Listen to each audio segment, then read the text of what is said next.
Ingeniera, voy a realizar la exposición del trabajo práctico experimental correspondiente a la unidad uno, por lo cual voy a compartir pantalla, cuyo tema es el marco normativo de las instituciones financieras. Este trabajo consistió en realizar un trabajo comparativo para hacer comparaciones a las diferentes normativas. Como primera normativa tenemos el Código Orgánico Monetario y Financiero.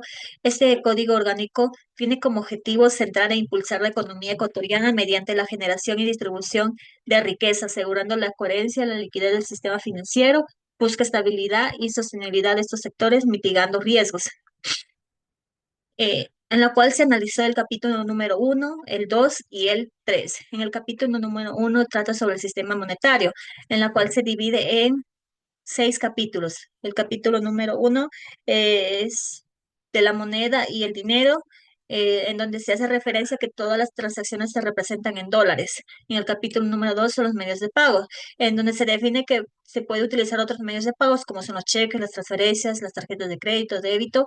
En el capítulo número 3 de los pagos y de los sistemas de pagos, en donde dice que el sistema de pagos ecuatoriano en el Banco Central norma las transferencias y liquidaciones. Se supervisan los sistemas auxiliares con sanciones por incumplimiento. En el capítulo 4 son instrumentos de política monetaria, en la cual se divide en 3 secciones, en donde hace referencia que la Junta regula instrumentos como tasas de interés, reservas, liquidez, en donde el Banco Central ejecuta esas políticas y puede invertir en excedentes. En el capítulo 5, se divide en 2 secciones, en donde hace referencia al que Banco Central de Ecuador administra activos y pasivos externos como divisas, oro y créditos. En el capítulo 6 del régimen cambiario nos dice que el Banco Central gestiona divisas para la deuda pública y pagos del sector público. Tenemos en el título 2, que es el Sistema Financiero Nacional, que se divide en en 6 capítulos. El capítulo uno hace mención a las actividades financieras, en donde nos dice que el Estado regula las actividades financieras, autoriza quién puede operar, protege los derechos de los usuarios y prohíbe el congelamiento de fondos. En el capítulo 2, integración del sistema financiero nacional, eh, nos menciona que se integra por el sector público y privado. Entonces aquí se hace una descripción detallada de cada sector, su función y todo respecto a las características de cada uno de ellos. En el capítulo 3, disposiciones comunes para el sistema financiero nacional, este capítulo se divide en 18 sesiones, en las cuales, de manera resumida, nos dan a conocer que se fijan normas comunes para el sistema financiero ecuatoriano, define el capital, las reservas y utilidades de las entidades, así como las reglas para aumento y publicidad del capital, regula funciones, conversiones y asociaciones entre entidades, establece los requisitos para la inversión extranjera en el sector y la inversión de entidades ecuatorianas. También en estos de aquí nos hace mención que se fijan los requerimientos de liquidez y solvencia, detalla las operaciones permitidas para los diferentes sectores financieros y aborda recepción de bienes como pago de obligaciones. En el capítulo 4 se divide en 8 sesiones, en donde trata sobre la creación, naturaleza jurídica, gobierno, operaciones, capital, provisiones y control de las entidades financieras públicas en Ecuador. Se establecen sus objetivos de desarrollo y su supervisión para la superintendencia de bancos. En el capítulo número 5 hace mención sobre el sector financiero privado, que se divide en 11 secciones, en donde detalla la constitución, naturaleza privada, gobiernos, capital, reservas, utilidades y operaciones del sector financiero privado en el Ecuador. Regula grupos financieros, establece provisiones y exige auditorías. En estos también se definen normas, entidades de servicios financieros como almacenes y casas de cambio. En el capítulo 6 del sector financiero popular y solidario, en el cual se divide en secciones, en lo cual dice que no de manera resumida, pues regula el sector financiero popular y solidario, estableciendo normas comunes para su administración y control, detallando las particularidades de las cooperativas de ahorro y crédito, las entidades asociativas, las asociaciones mutualistas de vivienda, las cajas centrales de los servicios auxiliares. En el título 2, disposiciones afines, se divide en 2 capítulos. Capítulo de los cheques, capítulo 1 de los cheques y capítulo 2 de las degoratorias. En el capítulo 1 se subdivide en en 8 secciones, en donde se regulan los cheques, definiendo su validez, transición por endoso y los procesos de presentación y pago. En este de aquí, en este capítulo, también se establecen las normas para la revocatoria, el protesto por falta de pago y las acciones legales contra los obligados. Aborda los cheques cruzados no negociables y certificados, así como prescripción de acciones de 6 meses y conflictos de leyes. En el capítulo 2, devora toda norma que se oponga al nuevo Código Orgánico Monetario y Financiero, especialmente anula 30 leyes con sus reformas y reglamentos.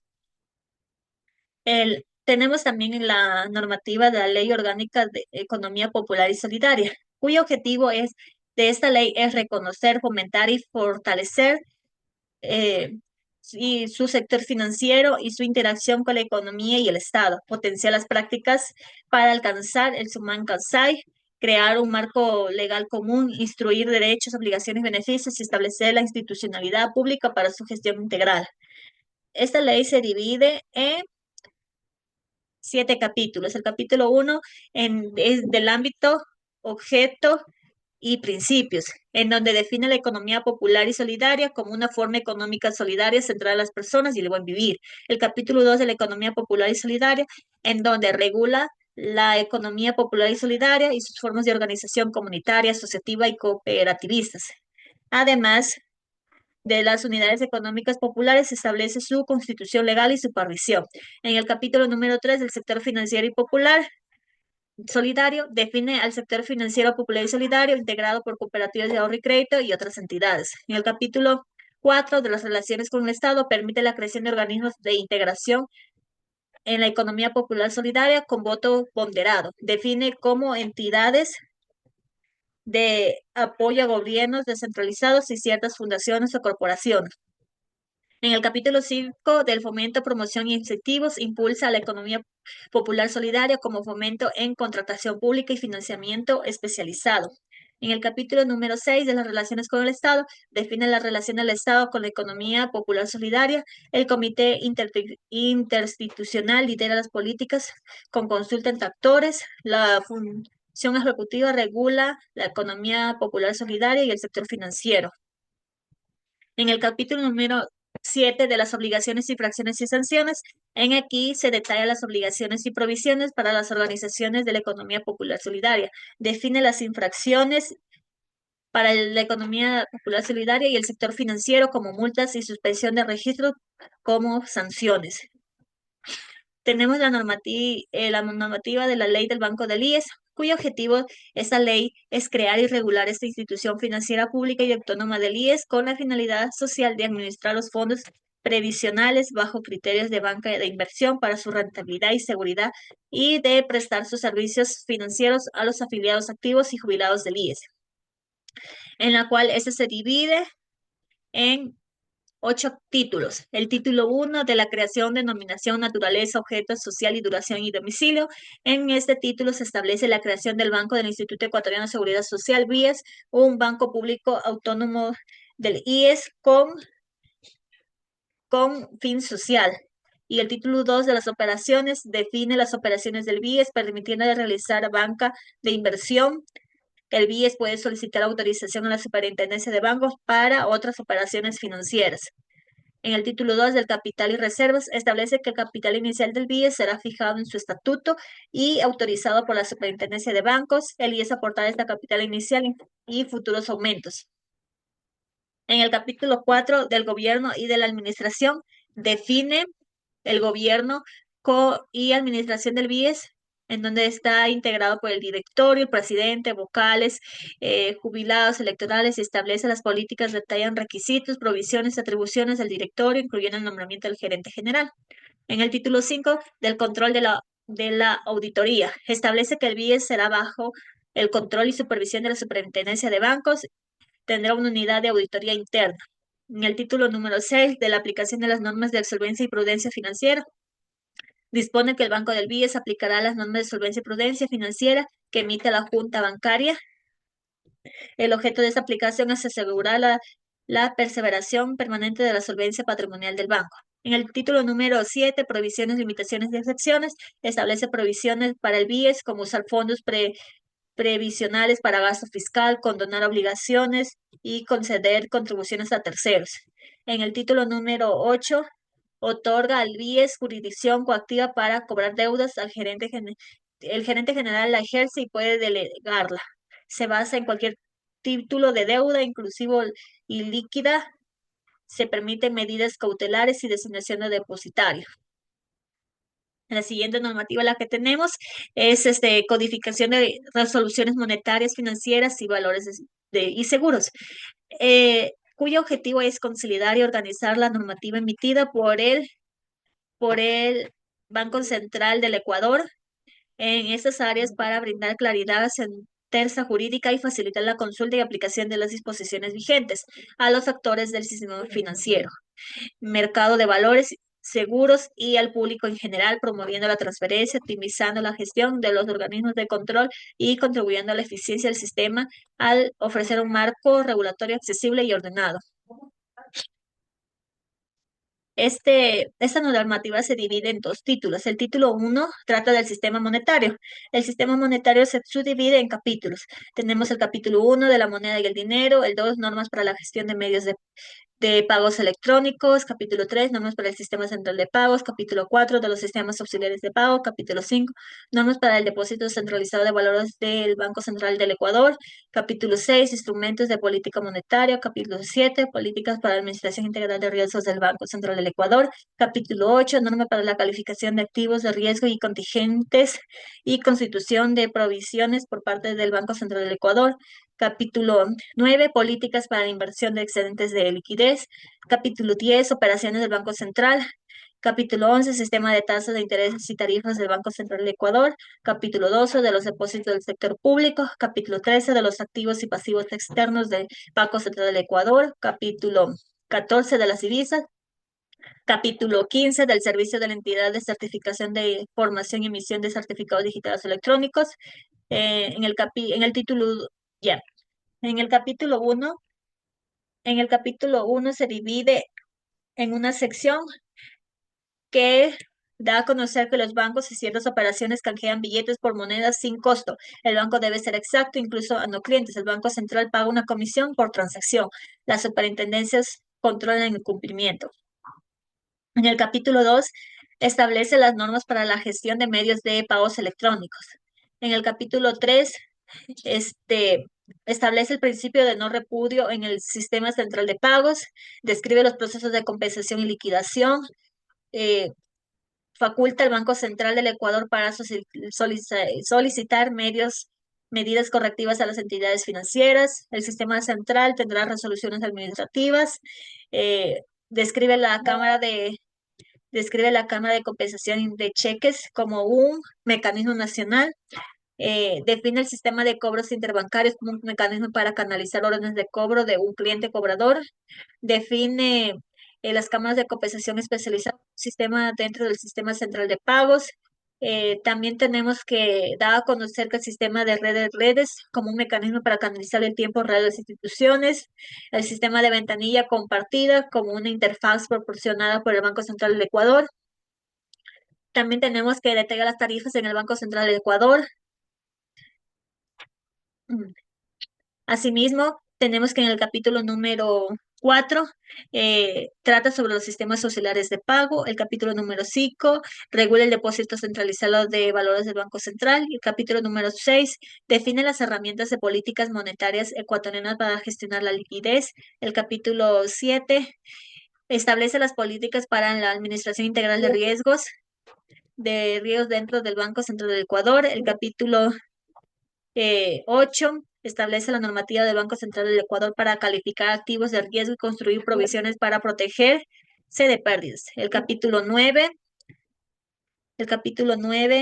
en él define las políticas del Banco Central del Ecuador para invertir excedentes de liquidez buscando impulsar el desarrollo económico. Mientras que en el capítulo 10 regula las operaciones del Banco Central del Ecuador en el marco de Asociación Latinoamericana de Integración y el Sistema Unitario de Compensación Regional de Pagos. En el capítulo 11, en ese se regula el sistema de tasa de interés del Banco Central del Ecuador, estableciendo las tasas activas efectivas máximas por segmento de crédito fijadas En el capítulo 12 regula los depósitos e inversiones del sector público. Capítulo 13 regula los activos y pasivos externos del Banco Central del Ecuador. El capítulo 14 regula las transacciones cambiarias, donde el Banco Central del Ecuador publica diariamente las cotizaciones de divisas y el sector público debe operar principalmente a través del Banco Central del Ecuador.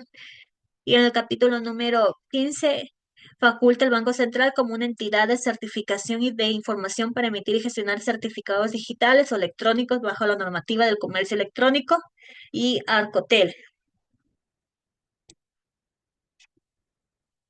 También tenemos en el título 2 trata sobre el sistema financiero nacional, en el cual subdivide en el capítulo 1, Constitución, Organización y Emisión de la Autorización para el ejercicio de las actividades financieras y permisos de funcionamiento de las entidades de los sectores financieros públicos y privados. El capítulo 2 es el sistema de garantía crediticia. El 3, norma que regula las operaciones de las tarjetas de crédito, débito y pagos emitidos. Capítulo 4, el defensor del cliente de las entidades de los sectores financieros público y privado. El capítulo 5, de las fusiones, conversiones y asociaciones. Capítulo 6, suscripción de convenios de asociación entre entidades financieras sujetas al control de la superintendencia de bancos. El capítulo 7, política para la gestión integral y administración de riesgos de las entidades de los sectores financieros público y privado. Capítulo 8, norma para la aplicación de los artículos 10 y 13 de la Ley Orgánica de Solidaridad y de corresponsabilidad ciudadana para la reconstrucción, reactivación de las zonas afectadas por el terremoto de 16 de abril de 2016. Capítulo 14, relación entre el patrimonio técnico total y los activos y contingentes ponderados por riesgo para las entidades del sistema financiero público y privado. El capítulo 10 nos menciona las normas que regulan la segmentación de la cartera de crédito de las entidades del sistema financiero nacional. El capítulo 11 trata sobre las políticas para el financiamiento de vivienda de intereses públicos, en que participa el Banco Central del Ecuador o el sector financiero público conjuntamente con los sectores financieros privado y popular y solidario. En el capítulo 12 nos da a conocer las normas para la participación de las entidades del sistema financiero nacional en el programa de crédito para el financiamiento de la producción agrícola. En el capítulo 13 establece las normas para el pago de deudas con certificados u otros títulos. El capítulo 14 se encuentran las normas para el pago de depósitos, inversiones o colocaciones extendidos a nombre de varias personas. El capítulo 15, norma que regula los depósitos a la vista mediante cuenta básica en las entidades financieras. Capítulo 16, norma general que regula la definición, calificación y acciones que comprenden las operaciones a cargo de las entidades de servicios auxiliares. Capítulo 17, encontramos la calificación de los activos de riesgo y constitución de provisiones por parte de las entidades de los sectores financieros, público y privado, bajo el control de la Superintendencia de Bancos. El capítulo 20, castigo de préstamos, descuentos y otras obligaciones por parte de las entidades controladas de la Superintendencia de Banco. Y el capítulo 21, categorización y valoración de las garantías adecuadas, en donde clasifica las garantías aceptadas para créditos como depósitos, pioneros, hipotecas, prendas, fianzas de bancos solventes, créditos documentarios para las exportaciones de fideicomisos de garantías, seguros en arrendamiento, facturas negociables con seguro de crédito y para la pymes, garantía quirografaria con flujo de recursos netos suficiente. Requiere legalización e inscripción de garantías reales y que cubran el plazo de crédito, siendo obligatorias para operaciones de mayor monto o riesgo. Esto es en cuanto puedo hacer mención sobre que cada normativa tiene está subdividida en capítulos, cada título está subdividido en capítulos en los que da a conocer parte de las leyes, cómo está establecido, las provisiones, las condiciones, cómo está estructurado. A qué se refiere cada capítulo, cuáles son los beneficios, qué es lo que sucede si no se realiza algo. Entonces es una visión general. La normativa como que da a conocer pues de todo lo que las acciones que, que pueden realizar y las que no pueden realizar y cuáles serían las sanciones. Y pues también da a conocer que, que da a conocer pues de manera clara y concisa cuál es la función de cada una, cuál es el objetivo de cada una, de qué se encarga cada una, cada normativa para el bienestar del pueblo ecuatoriano y para que esté todo de acuerdo a la ley, de acuerdo a la Constitución del Ecuador. Eso es todo lo que puedo aportar en mi exposición de acuerdo al trabajo práctico experimental correspondiente a esta unidad 1, ingeniera. Muchísimas gracias.